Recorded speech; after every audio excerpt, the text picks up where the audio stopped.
Good morning, student.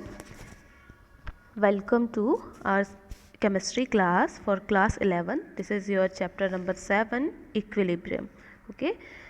तो हमने इस चैप्टर में जो है पूरे टॉपिक्स हमने डिस्कस किए थे, सिर्फ आपका रह गया था एक जो हम इक्विलिब्रियम कांस्टेंट के बारे में बात कर रहे थे। ठीक है, तो उसको आपको समझना बहुत ही ज़रूरी है, क्योंकि उसके बिना आप जो इसके जो क्वेश्चन बनते हैं, मैथमेटिकल क्वेश्चन या फिर जो आपकी इक्वेशंस बनते हैं, उनको आप डिराइव नहीं कर पाएंगे या उन्हें जो है इस फॉर्म में नहीं चेंज कर पाएंगे, है ना। तो इसको हम देखते हैं कि किस तरह से हम ये इक्वेशन है उसको हम कैलकुलेट करेंगे, और ये जो हमारा है आपका इक्विलिब्रियम कांस्टेंट ये किस तरह से आता है, ये इसी की हम ये बात कर रहे थे ना। कल जो ये छूट गया था इक्विलिब्रियम कांस्टेंट, ये वाला हम ये देखेंगे कि ये आपका सी डी और ए बी जो है ये आपका किस फॉर्म में आ रहा है, कैसे हम इसको डिराइव किए हैं। ठीक है, चलो देखते हैं, स्टार्ट करते हैं आज के क्लास में। आप ध्यान से इसको समझिए, आपको सारी चीज़ें समझ में आ जाएगी। ठीक है, बहुत ही आसान है, बहुत सिंपल है। हम इसको जो है एक सिस्टमेटिक रिएक्शन की हेल्प से हम इसको एक्सप्लेन करेंगे। ठीक है, ओके ठीक है। तो ये है आपका रिएक्शन, है ना, जिसमें हम एक छोटी सी सिंपल रिएक्शन, कोई भी आप ले सकते हैं उस पर रिएक्शन। तो हमने ये बनाया है alpha A plus beta B, और आपका जो रिएक्शन है ये प्रोडक्ट, मतलब ये दोनों आपके क्या है, ये रिएक्टेंट हैं। ठीक है ना, ये आपके रिएक्टेंट, और इस रिएक्टेंट के बाद रिएक्शन जब होगी तो ये क्या बनेंगे, दो प्रोडक्ट बनाएंगे, जो है आपका gamma C plus delta D. ठीक है ना, ये आपके बनेंगे। तो ये आपका एक सिंपल रिएक्शन है, इसी की हेल्प से हम जो है इस पूरे इक्वेशन को हम समझेंगे कि ये किस तरह से डिराइव हो रहा है।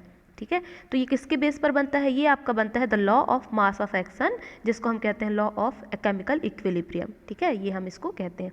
अब देखिए केमिकल इक्विलिब्रियम क्या कहता है, इसको हमने शॉर्ट में बनाया है कि यहाँ क्या कह रहे हैं, द रिएक्शन, ये जो आपका रिएक्शन है ये आप देख रहे हैं इसमें, तो ये जो रिएक्शन है इज डायरेक्टली प्रोपोर्शनल, किसके डायरेक्टली प्रोपोर्शनल होती है, to the rate of the product of concentration to the power of respective stoichiometric coefficient. मतलब यहाँ पर अभी हम देखेंगे कि ये जो आपके स्टोइकियोमेट्रिक कॉफिशिएंट बन रहे हैं, अल्फ़ा बीटा गामा डेल्टा, है ना, इन सब के जो है पावर के रिस्पेक्ट में यहाँ पर इनके प्रोडक्ट बनते हैं। तो इसको हम इस तरह से बता सकते हैं। मतलब आपका क्या कह रहा है कि ये जो एक सिंपल रिएक्शन है ये डायरेक्टली प्रोपोर्शनल होता है किसके, rate of product of concentration. मतलब इसमें जो मिक्स है alpha A alpha beta B gamma C और डेल्टा डी, इन सब की कंसंट्रेशन के प्रोडक्ट के पावर, कौन से प्रोडक्ट के जो स्टोइकियोमेट्रिक कॉफिशिएंट के जो पावर है उसके ये इक्वल होता है या उसके डायरेक्टली प्रोपोर्शनल होता है। ठीक है, तो ये हुआ। अब इसको अपन समझते हैं। अब ये किस कंडीशन में अपन हम ले रहे हैं, ये हम ले रहे हैं सारे जो है आपके गैसेस स्टेट में होंगे तब। ठीक है ना, क्योंकि अल्फ़ा ए जो है आपका गैसेस स्टेट में होना चाहिए, बीटा भी, और जो बन रहे हैं जो प्रोडक्ट है ना ये भी आपके क्या है, गैसेस स्टेट में प्रोड्यूस होंगे। ठीक है, तो चलो देखते हैं इसमें। तो यहाँ पर हमने शो किया है एरो में, आप देख रहे हैं, है ना, यहाँ देखिए एरो के बीच में आपका ये क्या है, आर एफ मीन्स क्या है, फॉरवर्ड रिएक्शन है ये, क्योंकि ये आगे की तरफ रिएक्शन हो रही है ना। और ये आर बी क्या है, ये आपका बैकवर्ड रिएक्शन है। ठीक है, ये आपका आर एफ क्या है, ये फॉरवर्ड, और उसके बाद जो आपका ये बी किसके लिए है, ये बैकवर्ड के लिए है। ठीक है, तो ये इस तरह से बैकवर्ड रिएक्शन है। अब यहाँ देखिए क्या कह रहा है इसमें, कि हम क्या कह रहे हैं यहाँ पर, जो आपका रिएक्शन है वो डायरेक्टली किसके प्रोपोर्शनल होता है, ये जो आपकी कंसंट्रेशन है उसके प्रोडक्ट और वो जो स्टोइकियोमेट्रिक कॉफिशिएंट है उसके पावर के डायरेक्टली प्रोपोर्शनल होता है। ठीक है, तो यहाँ ये देख रहे हैं इसमें, ये आपका क्या है, रिएक्शन। सबसे पहले अपन देखते हैं फॉरवर्ड रिएक्शन किसके डायरेक्टली प्रोपोर्शनल है, to the product and their stoichiometric coefficient के पावर के डायरेक्टली प्रोपोर्शनल होता है। ठीक, तो ये हमने बना दिया, आर एफ इस डायरेक्टली प्रोपोर्शनल का साइन है, डायरेक्टली प्रोपोर्शनल टू ए की पावर अल्फ़ा एंड बी की पावर बीटा। ठीक है, ये एंड जो आपका है रिएक्शन, जो आपका बैकवर्ड रिएक्शन है वो आपका क्या बन जाएगा, backward reaction is directly proportional to C की पावर गामा एंड डी की पावर डेल्टा। ठीक है, मतलब ये आपका स्टोइकियोमेट्रिक पावर है। ठीक, तो ये हो गया। अब जब इसको हम इक्वल साइन में लेकर आएंगे, इक्वल के उसमें, तो आपका क्या बनेगा, एक यहाँ पर प्रोपोर्शनल कांस्टेंट आएगा। ठीक है,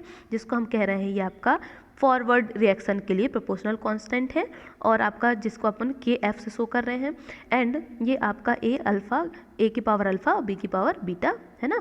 और बैकवर्ड के लिए अगर हम देखें तो यहाँ पर क्या है, के बी यानी कि आपका ये बैकवर्ड रिएक्शन के लिए कांस्टेंट प्रोपोर्शनल है, तो सी की पावर गामा और डी की पावर डेल्टा, ठीक है।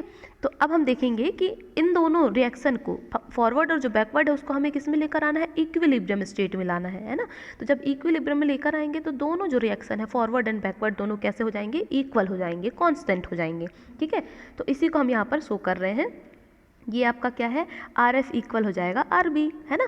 तो आर एफ की जो वैल्यू हम यहाँ ऊपर देखे थे उसको हम यहाँ पुट कर देंगे और आर बी की वैल्यू जो है आर बी के लिए हम यहाँ पुट कर देंगे। तो ये आपका हो गया आर एफ का क्या है, के एफ ए की पावर अल्फा और बी की पावर बीटा, ठीक है, इक्वल के बी सी की पावर गामा और डी की पावर डेल्टा, ठीक। इस तरह से हम ये यहाँ पर शो कर दिए। अब इन दोनों को क्या करेंगे, के एफ को हम यहीं रहने देंगे और के बी को हम जो है इस तरफ हम इसके राइट हैंड साइड में लेकर आएंगे, ठीक है ना।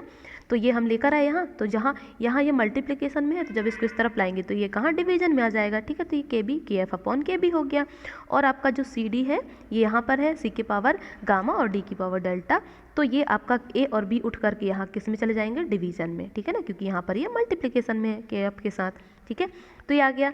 पर हम इससे पहले हम जानते हैं कि के एफ अपॉन के बी इक्वल्स टू क्या होता है, के सी, ठीक है।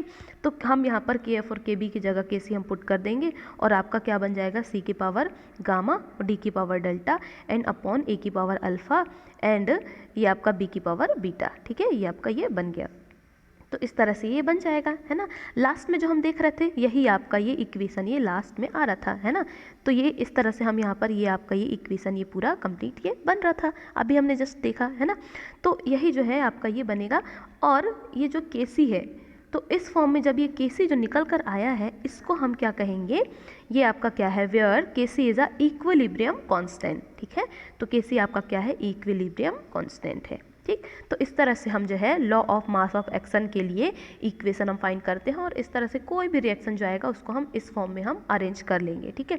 तो इसी बेस पर आपके बहुत सारे क्वेश्चन बने हुए हैं जिनको आप आसानी से सॉल्व कर सकते हैं इस इक्वेशन में पुट करके, या इस इक्वेशन की हेल्प से उनका जो है हम क्या है वैल्यू निकाल सकते हैं, ठीक है। तो ये आपका हो गया, आई होप आपको ये समझ में आया होगा, है ना। तो ये छोटी सी एक रिएक्शन है, इक्वेशन कैसे डिराइव करते हैं तो ये आपको आना चाहिए, ठीक है। तो आप इसके जो है नोट्स बना लेंगे, यही आपका लास्ट टॉपिक था, यही रह गया था, ठीक है। और इसके बाद में जो है हमने एसिड और बेस के जो इक्वेशन थे उन सबको एक्सप्लेन कर दिया था। बाकी आपका ये चैप्टर हो गया कंप्लीट। इसके आगे जो है अपन नेक्स्ट क्लास में नेक्स्ट चैप्टर के साथ हम डिस्कस करेंगे। तो ये आपका जो केमिस्ट्री पार्ट 1 है इसके सारे चैप्टर कंप्लीट हो गए। अब अपन देखेंगे नेक्स्ट क्लास में जो केमिस्ट्री पार्ट 2 है उसमें आपके जितने भी जो इनऑर्गेनिक केमिस्ट्री है उसके बारे में, इसमें अपने हमने जो है सारे फिजिकल केमिस्ट्री के बारे में डिस्कस किया है। पर जो आने वाला अब जो आपका वो चैप्टर हैं, जो बुक हैं, उस बुक के अकॉर्डिंग जितने भी जो चैप्टर होंगे सारे आपके इनऑर्गेनिक केमिस्ट्री पर बेस्ड हैं, ठीक है। और कुछ आपके ऑर्गेनिक केमिस्ट्री पर भी होंगे तो उसको हम देखेंगे, ठीक है। तो यहाँ तक आपका ये हो गया। इसके बाद जो है हम नेक्स्ट क्लास में डिस्कस करेंगे, ठीक है। आप इस वीडियो को बार बार देखिए, जहाँ समझ में ना आए उसको रिवाइंड करके देखिए। ये बहुत ही आसान है, सिंपल ही, आपको बहुत ही आसानी से समझ में आ जाएगा, ठीक है। तो चलिए फिर मिलते हैं नेक्स्ट वीडियो के साथ नेक्स्ट क्लास में, ठीक है। तब तक के लिए thank you and have a good day.